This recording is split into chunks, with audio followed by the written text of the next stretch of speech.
I supposed to get squishy, smelly gray bastards? This is important. For strength. You're getting stoned with your friends? Unbelievable! The night before Halloween, a married couple is going to have a good night's sleep. Having turned off the light, they suddenly see the ominous message on the ceiling saying, "I am under the bed," which scares the pants off them. The husband even looks under the bed to see what kind of surprise their lazy son Anton has prepared for them. Although, it could have been rather strange since their offspring would not get his ass off the couch even if their cozy home goes up in flames. At this moment, they hear a suspicious noise from the ground floor, which troubles the woman. Feeling uneasy, the lady sends her husband downstairs to check it, which he does, armed with a flashlight. The woman is frightened by the cat climbing onto the bed. And at this instant, she hears her husband's screams from downstairs. All nervous, the woman goes to see what happened. She goes downstairs and sees that the candles in the pumpkins are still lit, although the husband said that he put them out. At this moment, the woman stumbles over a flashlight lying on the floor. She falls down, mucking her hands in something red. The woman rushes upstairs, screaming and calling out to her son for help, but the boy's sleeping tight in his room in the attic and doesn't hear anything. The poor soul has no choice but to run to her room and call the emergency service. But then someone plucks by the phone wire, and it falls to the floor. A mysterious hand reaches out from under the bed, grabs the poor lady, and pulls her in, doing something terrible to her, like a butcher dressing a carcass. In the morning, their lazy son finally wakes up. With music in his ears, he goes down and is going to have some breakfast. Tough luck, there's no milk for him, and the spoiled brat immediately exhibits his displeasure, calling out for his mother. Hey Mom, we're out of milk! Looks like she's completely lapsed into idleness, and even the dog's bowl is empty. Mom, we're out of dog food! But Mommy's not answering. Whatever. Why not lie at the TV and enjoy the scent of the incense sticks? There's a news broadcast. The whole town is startled by 4 mysterious murders that took place in different areas and even in a restaurant, just as if some maniac got loose. The authorities even prohibited the teenagers to appear on the streets after 9 p.m. But this news is of little interest to Anton. He has something else to do, and besides, he likes to watch cartoons better. There's a problem, however. The guy suddenly runs out of his source of delight. He calls his buddy to arrange for a new batch of weed, but Penub's not a delivery boy, so the stoner has to go pick it up himself. All upset, the guy takes to the street right with his unseemly looks and walks to the nearby house. For the likes of him, there's an exclusive entrance through a cellar window. A couple of his buddies are already having fun there, discussing the merits of their mothers. Here, Anton gets nothing but a wipeout. So I came all the way over here, you said you was holding. I didn't say what I was holding. Things came to such a pitch that even his useless buddies are worried about the lack of purpose in his life. But our guy doesn't care about this at all, since watching TV is the best thing for him. Suddenly, the young man remembers that he hasn't seen his parents for a couple of days. His friends are even somewhat glad to hear this, and say that if his parents got dropped, they could now party at Anton's house. They surprise him by saying that there's been a killing spree in the town. At this time, they hear a motorcycle passing by the house. Anton rushes to the window because it's his nice-looking neighbor Molly, the girl he's lusting after. His buddies tell him to ask the girl to the dance at the school's Halloween party, but he says such beauty is clearly not for him. Suddenly, Anton sees that the girl dropped her lyrics book. He's gotta bring it back to her, as it'll be a great excuse to make acquaintance. The main thing is not to forget to put on the pants. The first impression is the most important after all. His buddies got busy, and the googly-eyed Romeo leaves the basement the same way he came in. Having picked up the book, the boy looks at the glamorous lyrics inside, after which resolutely goes to the house of his ladylove. She suddenly comes out, leaving the humble boy embarrassed and forcing him to give back the book and retire without being thanked. Meanwhile, somewhere else, a strange nun comes to the police station to absolve a prisoner. After having a look at the one with a withered arm, the nun immediately leaves saying that she missed it again. While walking to her van, the nun rips off her upper garments and turns into a hot beauty. She's obviously looking for something, making marks on the map, and it's all somehow connected to the murders. The inside of the van is covered in newspaper clippings about some dirty deeds. The lady clearly wants to get to the bottom of all this. After linking all the crime scenes with the lines, she sees a pentagram. Now she knows where to look. Having jumped behind the wheel, the girl rushes to the place. Meanwhile, Anton finally decides to go to the store since his stomach's empty. Heading back, he carelessly rides a shopping cart through the deserted street covered with smoke. Then he gets knocked down by a couple of cops. They recognize him as he goes to the same school they just graduated from. The cops hold a grudge against Anton because he and his friends had never invited them to smoke weed behind the school. That's why they conduct an illegal search. Either you guys holding? What? Look, I'm desperate. I mean, I know you guys didn't get in the evidence room, so I was thinking You asshole! You're trying to score from a cop? Having not found anything, they decide to fine him for the discarded bag which they pulled out from his pocket themselves. After getting home, Anton is going to have some fun with nutmeg and oregano, just as his buddies advised him. I hear if you combine nutmeg and oregano, you can get pretty wasted. The mixture turned out to be pretty poisonous. After flushing his mouth with dish soap, the guy decided to have a bite and finally noticed some strange things happening in the house. Seeing that the knife he used is covered in blood made Anton almost choke over his sandwich, but then he sees his cat playing with an eyeball. It all looks like some butcher has gotten into his house. Anton takes his dog to guard him and goes to explore the house but sees a shadow behind the window. Terrified, he rushes up to his room and hides under the blanket together with the dog. Seeing the same message as his parents, the guy rushes out, stumbles over an umbrella, and knocks down mannequins with pumpkins, under which are his parents' bodies. Having run outside, he meets his buddies from the basement. What's the matter, Chief? Bad shrooms? Anton brings them into the house and shows his parents. Whoa. Oh, man. Yeah. I love this video. I didn't think they could show it anymore. Yeah. Hey, someone killed my parents! It was the best part, dude. At first, it seems to the guys that this is a joke and the old folks are just playing a Halloween hoax. But then they see it's not. Nub starts punching Anton's father in the chest, calling it artificial respiration. Mick discovers evidence in the hand of Anton's mother, a piece of t-shirt that exactly fits the missing piece of Anton's clothing. It becomes clear that Anton himself is the maniac. They need to call the police, which Mick does. something wrong with my friend. I think he took some nutmeg or something. But Anton is not like letting him talk and without thinking twice pierces his head with the shard of a bottle. Poor guy wasn't expecting this himself. His remaining friend tries to escape a similar fate but has no such luck. Anton's hand went amok and is chasing the guy. Poor Pnub wants to hide in the basement, but there is no way out from there. Anton breaks in, trying to explain that his hand doesn't obey him. It's me, Panam. I'm your buddy. I know who you are. I don't want to hurt you. Then don't.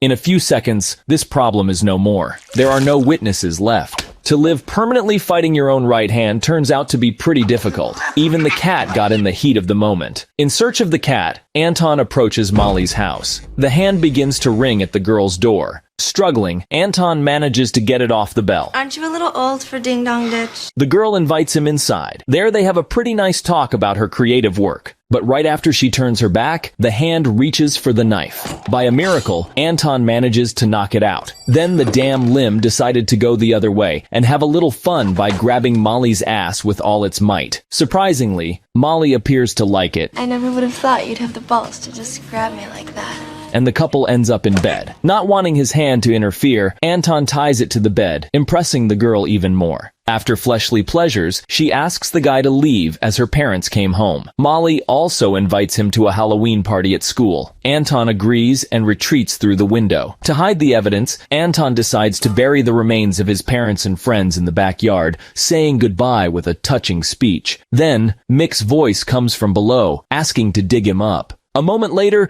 the dead buddies climbed out of their graves and knocked Anton out with a shovel. After waking up in his bed, Anton thought it was just a nightmare. Having put on his headphones, he goes downstairs and sees his friends watching TV. He was going to tell them about his dream, but then noticed that they do not look alive somewhat. Friends apologize for hitting him with a shovel. Anton wanted to have a say about it, but his buddies reminded him that he actually killed them, so he has nothing to complain about. Anton's hand begins to make its presence felt again. He runs for help to the other buddy, Randy, who listens to the hard rock played by satanic bands. And Anton hopes he is an expert in satanic affairs. Randy tries to pick up a nice-looking girl at the memorial service for two twins, victims of the serial killer, which is Anton's hand. Randy's mad at the guy for interrupting when he's picking up a girl. I can't believe you blocked me like that. I thought we were buds. Randy, wait. The limb got completely freaked out. Anton breaks into a diner where Randy's heading. He runs to the collection point and tries to inquire Randy what happened to his hand. Randy tells him that Satan gives idlers crazy hands, which is why he always keeps his hands busy. Having heard that, Anton decided to go knitting. The cops arrive at his house to investigate a noise complaint. Looking through the window, they realize that Anton killed his friends. Cops decide to detain the guy themselves, without calling for reinforcements, so that they can get all the credit. They get scared by Penub's head speaking to them, and one of the cops shoots it. Anton tells the cops that he doesn't want to kill people anymore, and asks to handcuff him. The cop pulls out the handcuffs, but Anton stabs the needle in his ear. Then he takes the taser and fries the other cop. Unfortunately, knitting doesn't seem to help, so Anton decides to cut his hand off. He can't manage to do it, so he takes a giant cleaver, but his frenzied hand has other plans, and it doesn't let Anton cut itself. Fortunately, the friend's head helps him with this. To stop the blood, Mick burns the wound with an iron. When his buddies went for the antiseptic to Nub's place, the hand left Anton a message about his mistake. Meanwhile, Molly, dressed as an angel, comes to take him to the party. The guy asks her to wait outside since he doesn't want her to see all the mess. The rogue hand is having fun, and doesn't seem to like its former host anymore. Having fought it off somehow, he puts the hand in the microwave oven and turns it on at full power. Finally, Anton gets out to greet Molly. He says that he plays a cook who cut off his own hand. It's time to go to the party. After a while, his buddies come back with antiseptic and bandages. Mick sticks Penub's head on the grill fork and puts it into his body to fix the head on the shoulders. Afterward, they open the microwave to heat the burrito and release the fried hand, which jumps out of the window in a flash. Anton apologizes to Molly for not going to the dance with her. He says he needs to clean the house before his parents come. After returning home, Anton scolds his friends for letting the hand go. Where did it go? What? You mean the hand? Of course I mean the hand. Try looking up your ass. He goes looking for it while the hand strolls about the town freely. Luckily, the nun is here. She walks into a bowling club looking for a man with a cursed hand. There, Randy approaches her. So what brings you to bowling? You don't want to know. No, seriously. I'm interested. The girl tells him that she is a druidic priestess who came to fight the evil force that possesses the hand of the laziest bummer it can find, and she has found a way to stop it. That's where Randy remembers Anton's complaints, and he tells the priestess about it. They immediately go to the guy's place. The hand leaves Anton a message on the fence, saying that it's about to get Molly. It looks like it's time for the three buddies to go to the party to save the girl. The priestess arrives just in time. Randy sees them running to his Ford and asks the priestess not to let them steal his car. When the guys drive to the party in Randy's car, they hit the priestess without even noticing that. But after a bit of smelly artificial respiration by Randy, she's back in service. Got the barf breath. Meanwhile, the hand, which doesn't even think to quiet down, stumbles across a couple of lovers in a car and shows them who rules the town by killing them both when they were doing the foreplay. Heading to the party, the guys discover bodies in the car in the parking lot. At this time, Molly kicks off the fun on the dance floor, enjoying the performance of the Offspring band and having no idea about the danger. One of the girls admires the makeup of the guys and invites them to dance. Penub gladly agrees. Meanwhile, the hand sneaks into the office of the principal, who is calling a sex hotline. It gets into his pants and stifles his tiny wiener. Afterward, the hand makes itself a great manicure using the pencil sharpener. Priestess and Randy are at the scene. Having finally found Anton, she promises to help, then takes out a ritual blade and tries to kill him. Luckily, they timely discover that the guy cut his hand off. If it gets to Molly, she's going to hell at midnight. They only have 6 minutes left to rescue her. Anton climbs to the stage, takes the microphone from Dexter, and yells for everybody to run, because there's a psycho killer there. But who would believe him on Halloween? Dexter takes the microphone back and wants to resume the fun, but the hand gets his scalp. The panic starts. Molly and her gal try to escape through the vent shaft, but the hand knows what to do and goes after the girls. The fan blocks their path and they're trapped, but Molly uses her slipper to stop this infernal machine and goes down. Her friend can't move in panic, so the hand throws a noose around her neck and pushes her down. Then the hand takes the shoe out of the fan and it pulls the girl in, turning her into minced meat. The guys come to help the girls, but they are late. You're really not gonna get me. It's just unfair. Well, you can go back if you want to get a piece. Anton is looking for Molly when he is attacked by the hand disguised as a clown. He almost managed to fight it off, but his friends fell on him at the most inappropriate moment. Meanwhile, the possessed limb did finally succeed and captured poor Molly, with the intent to crush her flat against the ceiling with a car and a lift. The guys together can't overwhelm the hand that's pushing the lever. Mick finds a bong made of welded mufflers. This is important. For strength. They light it up and Anton blows the smoke into the hand. The hand gets high and the guys rejoice at their victory. But then the restless limb wakes up again and attacks Anton. At this moment, the priestess runs into the garage and throws her dagger. The hand gets hit and just disappears. Time for the ritualistic sex. You coming? Molly and Anton kiss, but their friends accidentally press the lever and the car falls on Anton. The gates to heaven open and friends go to the light. They're calling Anton to join them, but he decides to stay on Earth with Molly. His friends come to see him in the hospital, saying that they have been assigned to him as his guardian angels so that he will not be idle anymore. They leave, and Anton sees a message on the ceiling saying, "I'm under the bed." In a panic, he calls his friends for help, but they're pleased with their prank and just notice that he's screaming like a girl. Hey, you're right. Anton screams like a girl. Think we should tell him we painted that on the ceiling? Hey, let's go walk through a nurse. Watch it. Some of them are guys. Well guys, this was my recap of the movie Idle Hands. You can watch an extended recap of this movie without censorship on my Telegram. The link in the description and in the comments. Thank you for watching. See you soon.